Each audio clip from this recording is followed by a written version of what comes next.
Welcome to Jets Game Day with Robert Salah, presented by Audi. The old saying is, never ask how, they ask how many, right? Guys, proud of the way all of y'all fought for fourth quarters. Defense, even in that last situation, just give us a chance. All right, offense and that 2-minute, 30-second situation, good at the end of the game. There are a lot of things that we got to clean up. There's a lot of things that we got to clean up. All right, there's a lot of position groups that need to get healthy in a hurry. All right, but enjoy this 24 hours, and then we're on to the Chargers. But enjoy this. There's a lot of grit, a lot of fight, and it took a lot of to go out there and, through all the adversity to overcome and still show up with the W. On to the Chargers next week. Family on three. 1, 2, 3. Family. The Jets are riding a 3-game winning streak, and I'm joined by a pair of winners in the Mad Backer, Bart Scott, and Leger Douzable. Bart, we're going to hear from Jets GM Joe Douglas coming up. He made a lot of calls at the trade deadline, didn't make any moves, but you think there is some hope as far as the Jets offensive line, who's endured a lot of injuries this year. This depth of the offensive line has been tested like I believe no other, position group in all of football. You got to once again work with this chemistry, but that's the NFL. That's life in the NFL right now. Okay, Leger. Robert Salah said after his team's latest dramatic win that character wins in the fourth quarter over talent. What are your thoughts? I agree with that. And if you look at the NFL, Bart, you know this, it's hard to win in the NFL, and a lot of games aren't going to be blowouts. They're going to be tight-knit games that come down to the wire. So this team believes if they're in striking distance, they have a chance to win any game. Let's go inside the numbers presented by the New York Lottery. Let's start with number 2. The Jets are 4-3 on the year, and 2 of those victories have come in the extra session, overtime. Yeah, I mean, that's just a testament to, clock management, understanding situational football. If you can get anywhere within distance and you're under 3 points or less, great delay can bring you home. All right, dudes, our second number here is 7. The Jets are 4-3 despite trailing in each of their 7 games to date. Yeah, EA and Bart, anytime you have an elite defense, you have an opportunity to win the game. They've really struggled having leads in game. I believe throughout the whole season, they've only led under 60 minutes of actual game time. And despite that, they're still 4-3 on the season. All right, let's get to our third number here, Bart. I think you're going to like this one. 25. The Jets haven't allowed an opponent passer to reach 300 yards in 25 consecutive games now. Yeah, I mean, this is a testament. They grind you out, right? And they put so much pressure on your opposing offensive line. They play discipline, and they make you execute time in and time out, and, they just wear you out and suffocate you. It's true. It's the signs of a great defense. 2 people that we continue to believe in, Ethan Greenberg and Caroline Hendershot. Here's what's brewing. It's time for What's Brewing, presented by Dunkin'. The Jets run on Dunkin'. Ethan, Week 9, Jets taking on the Chargers at MetLife, Monday Night Football. They've played some good games in primetime this year. They've played some great games in primetime, and you know who else has played some great games just in his 14-game career? Who? Breece Hall. Of course. Which is crazy because he's only played 14 games when you consider he has 5 plays that have been at least 50 scrimmage yards in totality, including his 50-yard touchdown last week against the New York Giants. And this is why it's important this week, because the Chargers have allowed the second most yards after the catch over expected in the NFL this season. I'm looking at Breece Hall. Yeah, that's crazy. You know what else is crazy? Quincy Williams' caliber of play. He had a career-high 10 defensive stops last week against the Giants, bringing him to 40 defensive stops on the season. That ranks number 1 among all linebackers this year. And he's only one of 2 NFL players since 2000 to have at least 70 tackles, 2 sacks, and 6 passes defense in the first 8 weeks of a season. So we have offense, we have defense. We need to talk about special teams, specifically Thomas Morstead. Obvious reasons, AFC Special Teams Player of the Week. He downed 3 punts inside the 5-yard line, Caroline, tied for the most by any punter since 2000. And he's the only Jets punter in history to do so. But special shout out to Greg Zuerlein. He made the game-tying field goal and the game-winning field goal. And for my money, best 1-2 punch in the league right there. You're right. Coming up, Eric Allen with a special sit-down with Jets General Manager Joe Douglas. Jets Game Day with Robert Salah is presented by Audi. Visit your tri-state Audi dealer to get behind the wheel of yours today, or visit AudiOffers.com for more information. Game Day with Robert Salah is brought to you by Moody's, proud partner of the New York Jets. From the right hash, 33 yards away for the win for Zuerlein. Thomas Hennessy will snap. Thomas Morstead will hold. Zuerlein ready. The snap clean, the placement down, the kick is up, and the kick hooks to the left, but it's good! Inside the left upright for Zuerlein. And the Jets win it in overtime, and honestly, I'm not sure how. Jets GM Joe Douglas, thank you so much for joining us today. Yeah, good to be with you, Eric. So let's go back to last Sunday, the win over the Giants. One of the prettiest, ugliest games you've ever seen? It was a win, baby. It was a really good win against a really tough opponent and really tough defense, and we made the clutch plays that need to be made at the right time, and so it was a great celebration in the locker room. What's going through your mind in those final moments? Oh, geez. There's a lot of excitement, you know, when Zach made those two plays and hit the play to Garrett, hit the play to Allen to get us in field goal range, and then to be able to get the ball clocked in under 11 seconds was just a great job by the entire unit, and something, you know, it was a proud moment for Dan Shamash, who handles all of our in-game coordination. For us to get that done in a timely manner in that clutch situation was huge. And then for us to go into overtime and defense to stop them on the first drive, and for us to make the key third down plays to put ourselves in a position to win the game. It was a great team win. How would you describe these first 7 games? You're 4-3, you're on a 3-game winning streak. Can you talk about the resilience of this group? Yeah, you hit it. That would be the word, resilience. And lots of it. This team never flinched. They never batted. They never blinked. And they stuck together. They stick together through it all. And they fight. And again, it's a real credit to them. It's a real credit to Robert and his staff. And we've got a long way to go. We've got 10 games coming up. But for us to fight and scratch and claw and get to this point in the season with the adversity that they faced, it's a credit to them. What was the NFL trade deadline like for you this time around? A lot of calls, but ultimately we ended up doing what we felt was best for the team. You know, excited to bring in a veteran like Roger Saffold, a guy that's played in a lot of games and played at a high level in a lot of key games, and has a great experience with Keith Carter, our offensive line coach. So we feel like we're in good position moving forward. Saffold, like you talked about, how big is the continuity and the system familiarity, him walking in here? Yeah, I think that's important. I think him spending so much time with Keith and them having a previous relationship, and I think they know what to expect from each other. Everything we know about Roger is top-tier competitor, top-tier person. So he's going to be a good fit for what we're doing. Where have you seen the most progress from Zach Wilson, him taking over from Aaron there in week 1? I would say the confidence. Grow with his confidence, grow, mature as a leader. You can see the team fights for him, the team has his back. To see where he's come from the first 2 years to now, I think Zach encompasses that word of resilience. Wanted to ask you about the emergence of Quincy Williams, one of the finest linebackers in the National Football League. When you claimed him off of waivers in 2021, could you ever envision this? Yeah, I mean, there's been a lot of cool player development stories on this team. Quincy's right there, but it's funny when we get together and we talk about Quincy.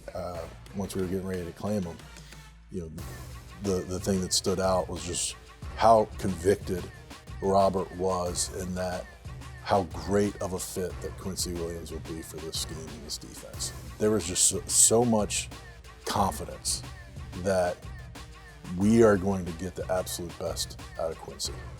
And to watch it happen over the last few years, you know, and to watch him do his uppercut celebration after every tackle, he's an energy giver. When you were hired here, you said, what I want to do is have the best culture in professional sports. What do you think about that culture in the locker room right now?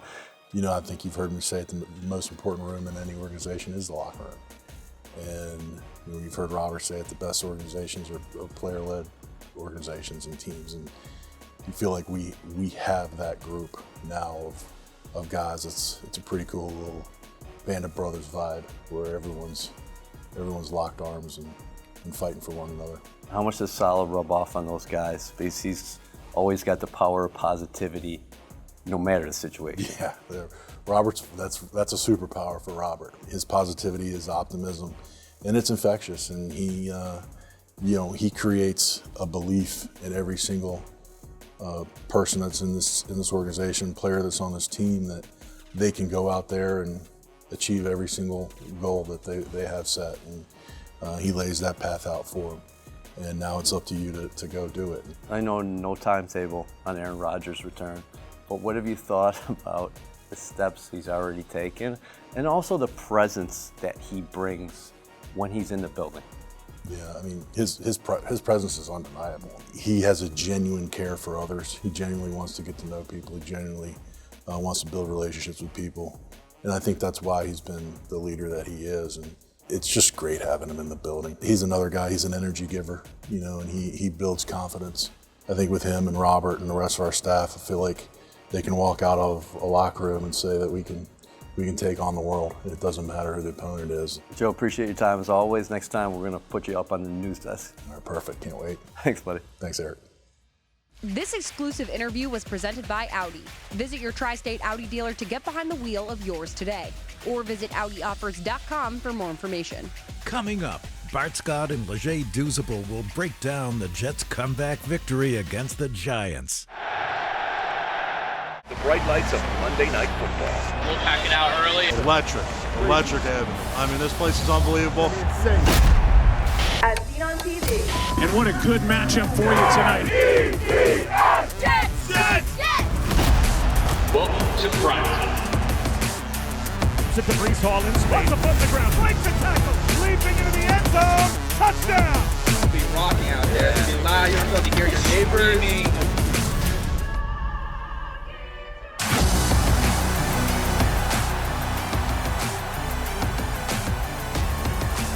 There's so much juice and energy that you can pull onto the field from the fans and this total atmosphere. And these night games has been phenomenal. This film breakdown is brought to you by your local Kia dealers. Visit kia.com to discover movement that inspires. Let's get into the film right now with Bart and Deuce. Fellas, it did look quite bleak Sunday afternoon for the Jets, but Deuce, the Jets kept hope alive. EA, this team never gives up. Going all the way back to Cleveland last year, if they have a chance to win the game, they're going to fight to the end. You see it right here.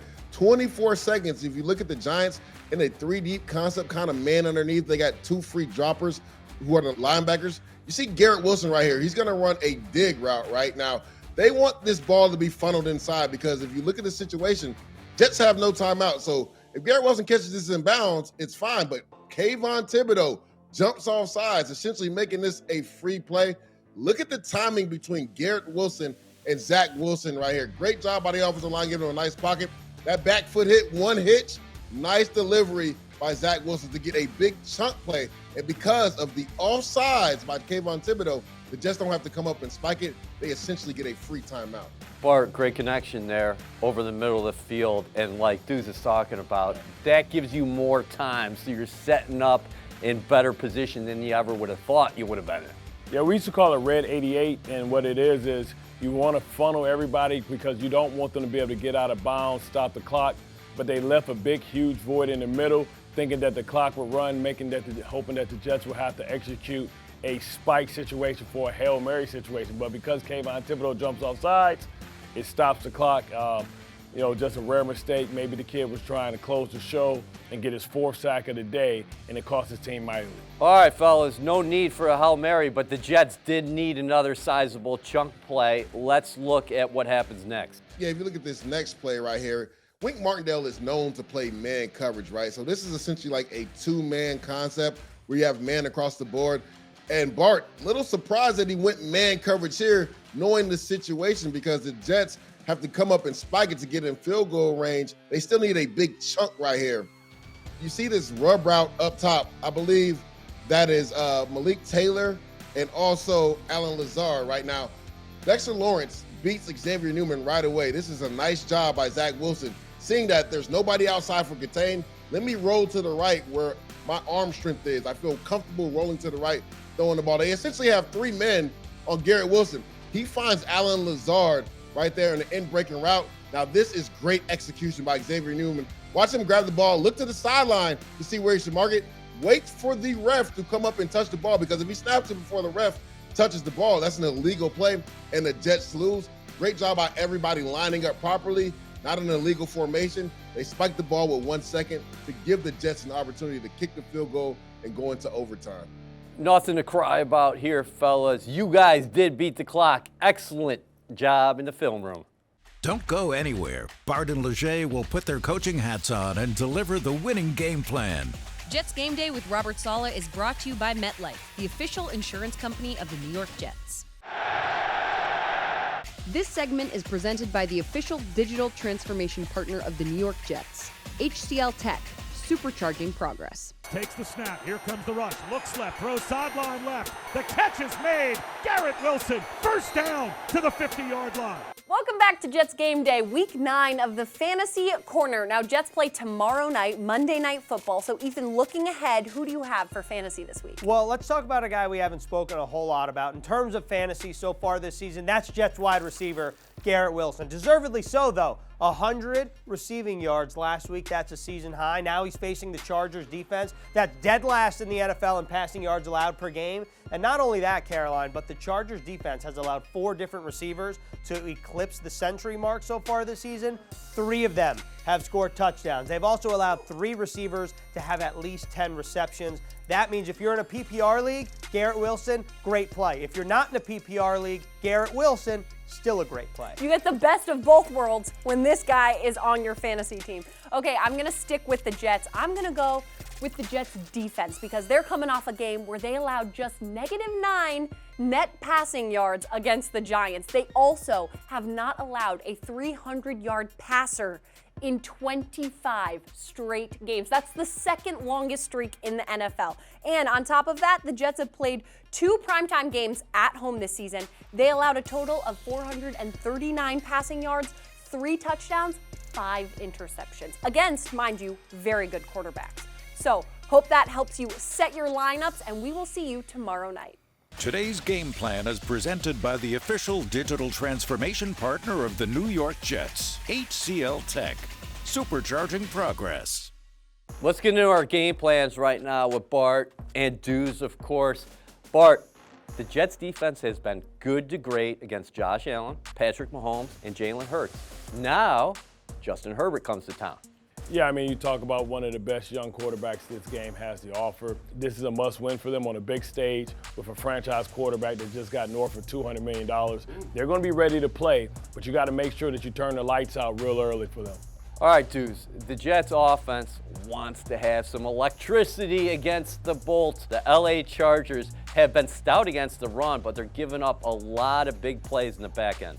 Yeah, EA, a flip from what happened last year. Last year, everybody was able to run the ball on them effectively. Well, they've really tightened up that run defense. Now they're giving up a lot of yardage via the pass. So, like Bart said, this is a game I think Garrett Wilson potentially maybe gets upwards of 13, 14, 15 targets, right? You give your number 1 receiver opportunities to make plays, but guys like Tyler Conklin and also Allen Lazard have to come to the party this week. I got to think the Jets are going to feel quite confident if it's the 4th quarter, Monday night, and it's a 1-score game, with their defense coupled with their special teams and those kickers. I mean, well, that's what happens, right? When you've had success and it's become a routine of not quitting, winning tight games, and the Jets have done that.